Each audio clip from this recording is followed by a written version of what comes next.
As you know, Japan is experiencing globally unprecedented aging population.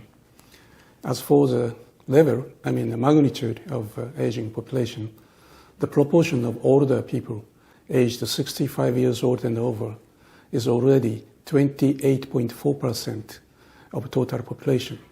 Namely, more than 1/4 of total population in Japan is older people, which is the largest proportion of older people in the world.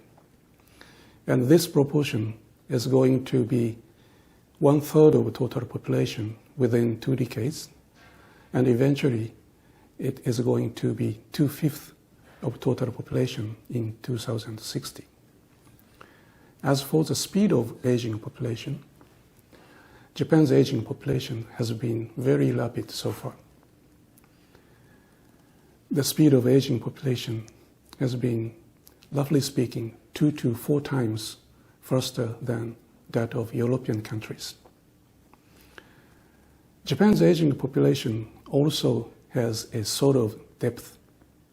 By depth, I mean even within the older population, relatively older population, people aged 75 years old and over, is increasing particularly rapidly.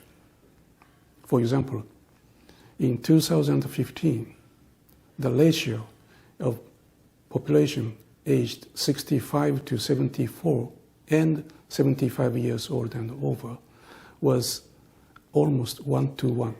However, it is projected to be 2:3 in 2025, when the Japanese baby boomers will be 75 years old and over.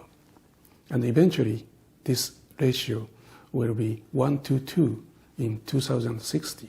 That means we will have a really top-heavy age population structure in the future. The labor force in Japan will decline from 67 million today to less than 55 million in 2040. This kind of sharp decline in the workforce will have serious negative impact on the economy. First, the declining workforce will bring about the decline in production unless the productivity per worker increases substantially. And also the declining workforce will bring about decline in consumption unless the wages per worker increases dramatically.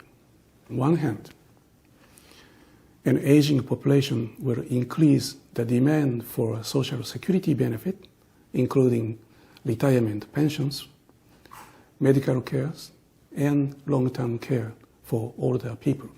But on the other hand, it will reduce the sustainability of the social security system itself.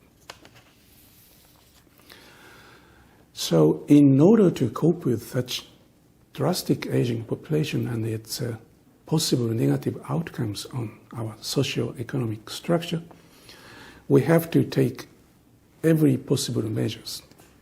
In order to cope with an aging population, we need to establish at first so-called a lifelong active society in which the will and ability of older people can be fully realized.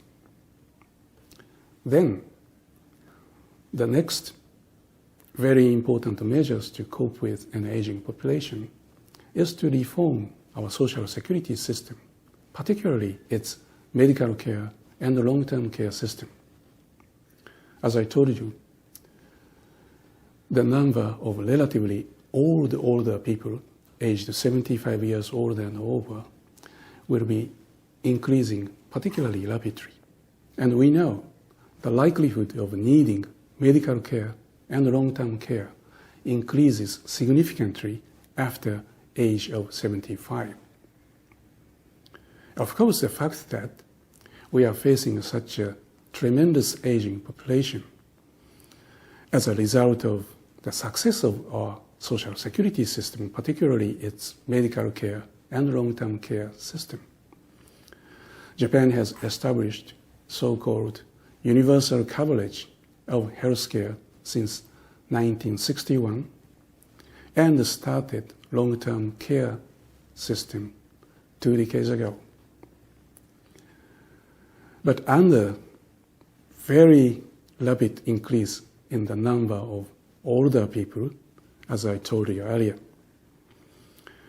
in Japan, it is necessary for us to reform so-called, the supply system of medical care and long-term care.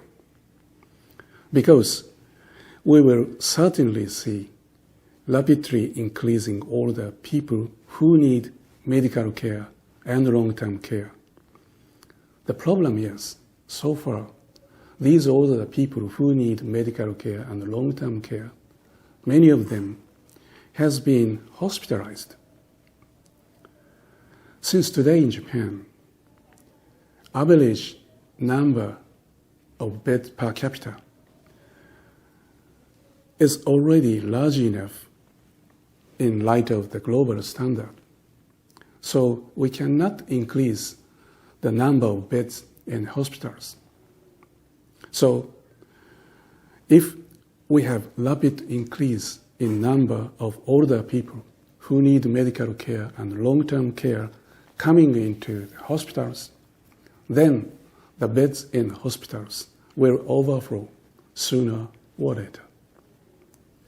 In order to avoid this situation, we have to establish so-called a regional comprehensive care system in which older people who need medical care and long-term care will be able to be taken care of in the nursing homes or their own houses in the local community.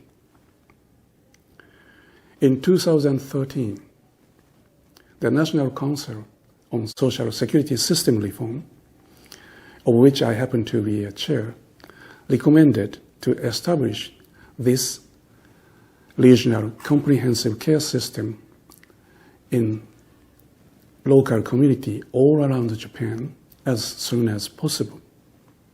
At that time, our catchphrase was from hospitals to local communities. We have to establish it at least before 2025, when we will have a substantial increase in number of older people who need medical and long-term care. Well, as you have kindly listened my speech so far, some of you might think that, well, it is not our problem, it is their problem.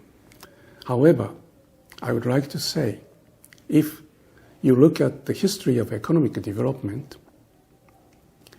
as your economy grows and as your average, income per capita increases, your life expectancy would increase drastically, and your fertility rate, birth rate, will decline, and you all will be facing aging population sooner or later.